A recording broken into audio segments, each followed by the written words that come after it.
This video is very special, and it may be because the beef I'm working with here is probably worth more than me. And by that, I mean that this is the most astronomically priced piece of beef I have ever seen, but not without reason. I feel like I shouldn't be allowed to come within 50 feet with this thing, let alone cook it. Yet, here we are. Right here, I have a piece of Miyazaki Wagyu, a piece of meat that retails at $3,000. To get a little more specific, this is a Miyazaki Wagyu A5 bone-in Wagyu ribeye steak. That is a mouthful. This thing started at about 22 pounds, and it'll be cut down to 15 or below after losing all that water weight and being trimmed off. But let me back up for just a second. This is an experiment I'm doing with the Wagyu shop. This is absolutely not an advertisement. It is my go-to place for meat. And if you follow me on different channels, you'll notice I don't do ads that much. I use the products that I like, and that's it. I'm never gonna tell you to get something that I don't already get myself. We decided we wanted to do something new, something special. This right here, as far as we know, will be the first ever video done in the US on a bone-in A5 dry-aged Wagyu steak. That might sound specific, but it's actually not that specific. Bone-in Wagyu is really hard to get in the US. Now, I'm gonna pick this up with a towel because if I touch it too much, the fat will start melting off the outside. As I said, this has been dry aged for 100 days. The dry aging process makes the meat more tender, also altering the flavor with a combination of bacteria, enzyme breakdown, and oxidation. So, we combine two amazing things for this experiment. One, Miyazaki Wagyu, which is one of, if not the top brand of Japanese Wagyu. It's produced from black Japanese cattle, known for its snowflake-like marbling. In fact, this meat is so good that it actually won the Wagyu Olympics several times. And no, I'm not joking, that's a real thing. Now,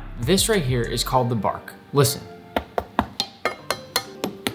That's definitely not your regular sound when hitting a spoon against a piece of meat. But what's basically happened is that in the fridge over these 100 days, this has dried out a ton. There's been flavor pumped into the meat, but there's a really thick crust called bark on the outside of this piece of beef now. When I roll it over, you'll also notice there's a ton of fat on the top that's got some really funky smells and colors. It's not that the fat has turned rancid, but that it's on the way to that and has an umami-packed smell. Now, if we flip it over again and look on this side, this is what'll help guide us to slice this into the 4 portions that we've got here. 1, 2, 3, and 4. There's just definitely something really cool about all that funky flavor that's on the outside of the steak, and you definitely don't want to waste all of this. Instead, you can render off that fat and use it to sear other steaks down the road. You can make a really nice demi with it. That's a fancy word for a sauce, or be creative with something else. I'm starting with an extremely sharp knife. Taking off this bark is going to be a bit of work. To start, I'm going to roll the steak over to expose the bones on the bottom. Then I'm going to score through the meat to give me a good sense of where exactly I want to cut. I'll do this tracing all the way around the meat. Once I'm done, I'm just gonna start wedging my knife into the meat. It's obviously a big fat hunk here, but if I do this properly, my knife should roll through like butter. I've made it to the very last portion where I have to squeeze through those bones at the end. So to finish this off, I'll lay the meat down and let the knife guide me the rest of the way through. While it may not look like this is the perfect center line at first glance, always follow the bones. They'll guide you in the right direction. Now let's open it up. Holy shit. Our next step will be to actually trim off the bark. Obviously, they're really pretty, but these edge pieces can taste a little bit too funky, at least sometimes, and can be a little bit too powerful for a steak experience. So I'll save all of these scraps and use them for later. I want us to leave a lot of that flavor just under the bark on there, but I definitely don't want this much flavor. So I'll just keep going around the meat with my knife to get all these pieces off. And again, having this really sharp knife here will help a lot with this process. It's so incredibly easy to peel all of this off because we're working with complete fat here. After all, Wagyu really is just a lot of fancy fat. And I mean that in the best way possible. Most of my favorite foods in this world are fat. Once you actually see how much fat I have to cut off this thing, you'll realize why people don't do dry aging more often. While the flavor and tenderness is ridiculous, we are losing so much meat. Already you can see that our trimming process here is going swimmingly. And for a first timer, I think I'm doing a pretty good job. But keep in mind, I don't want to do this for too long because this stuff is going to melt when I touch it and at room temperature. Now this is the part that I think will be hardest to cut off because it's the thickest and it's been exposed to the outside all along. I'm gonna try to rip this right off. And again, you can see that this really thick, hard piece of bark had to come off. This part's just a little bit tricky, but I'm so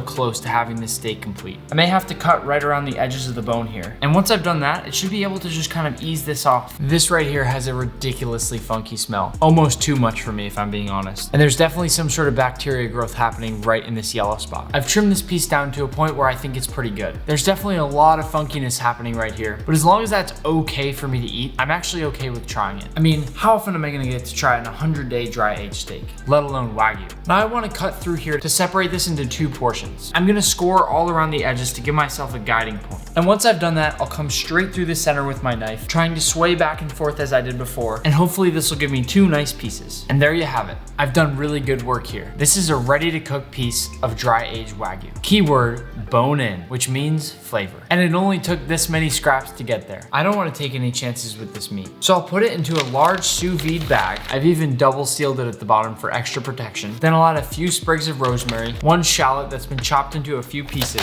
and a whole head of garlic that I'm gonna crush, all to give it some beautiful flavor. Then I'll cover it with just a little bit of olive oil to bring those flavors out, along with a nice little handful of salt, which I'll make sure to put on both sides of the steak. Normally, I will say I wouldn't add a ton of flavor to Wagyu beef, but what I love about sous vide is that it really only gives a gentle flavor of whatever you put in there. It's not like this rosemary is gonna really be cooked, so it'll just give a tiny bit of flavor to that fat around the edge of the meat, which I'm okay with. Now let's seal it up.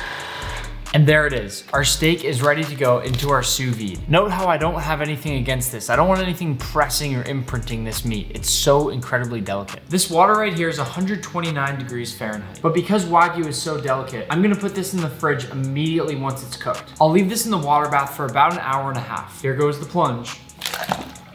I'll remove it from the hot water bath. At this point, you can obviously see that it looks pretty fully cooked. And it is. We can eat this just as is right away. But we wanna do one more thing. Get a really nice crust. And how am I gonna do that? Well, we don't wanna overcook it. And you know how normally you let a steak come to room temperature out of the refrigerator before cooking it so that it cooks evenly? I'm gonna do the opposite. I'll place this in the refrigerator overnight, let it get nice and cool inside, and then tomorrow we'll give it a really hard sear on either side, such that the middle comes to a nice warm temperature and the outside gets that nice golden brown crust that we always want on a steak. Say goodnight, we're gonna let it rest in the fridge.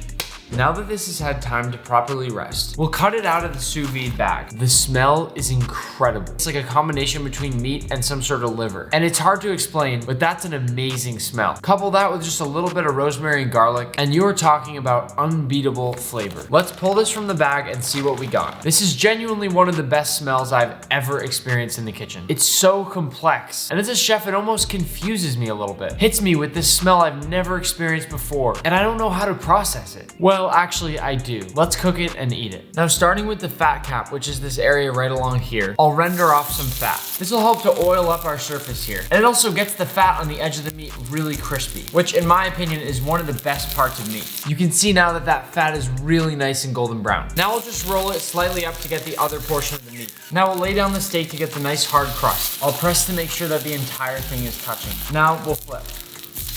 Well, I may have had to cut the footage early because this set off the fire alarm. Huge thanks to my building for having terrible ventilation. I set it off every week, but can you really blame me? Now, I just wanted to save a piece of this and kind of put these side by side. I just don't feel like I've appreciated this enough yet. And I almost want to be able to look at it, you know, to truly take a nice look at the incredible piece of beef that this is once I cut this open and eat it. Now to cut this open, I want to take off some of this fat. Don't worry, none of it's going to go to waste, and I can actually eat this as is right now and it'd be amazing. But I sort of want to follow the natural curve of the meat with my knife when I cut this from the bone. So let's just start right here and gently wrap it around, which will give us 2 nice clean cut pieces. This I'll set aside, but note that this does have a ton of meat in there. As for this, let's get slicing. Holy cow.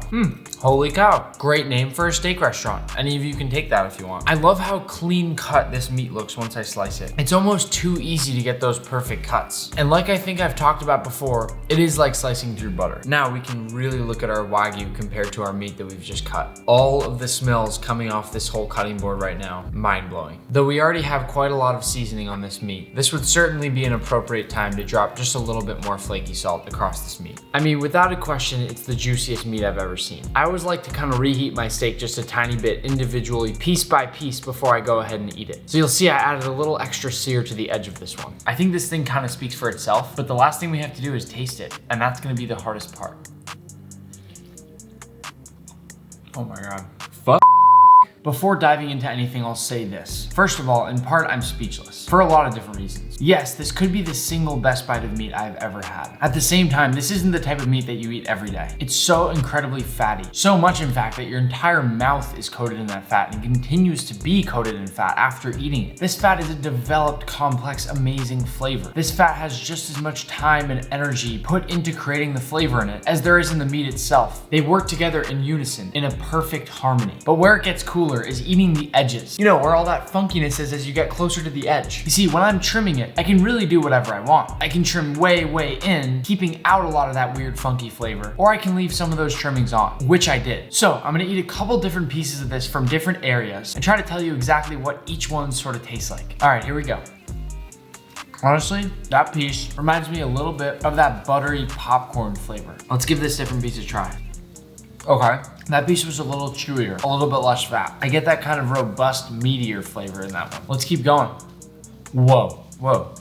That one's much nuttier. A little bit similar to the last piece, but it kind of gives off that toasted brown butter flavor too in a weird way. Now I'm gonna get a little closer to the edge. Things might get a little funky.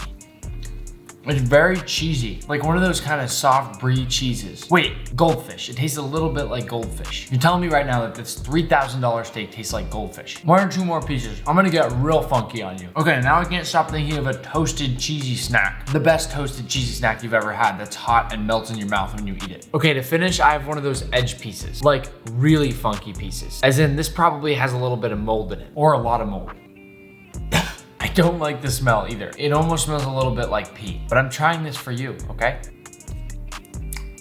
That's a little weird. I wanna say it's almost like a little bit leathery and meaty. So in addition to the outside of this meat looking a lot like leather, it tastes a little bit like leather too. Now, I'm so happy with the work we did today. I hope you love this video as much as I loved making it. If you like this video, please toss it a like and maybe even think about subscribing. Our subscribers are going up real fast. And if you're already part of that gang, thank you. I will not forget, I promise. Now, if you'll excuse me, it looks like I've got a bone to pick.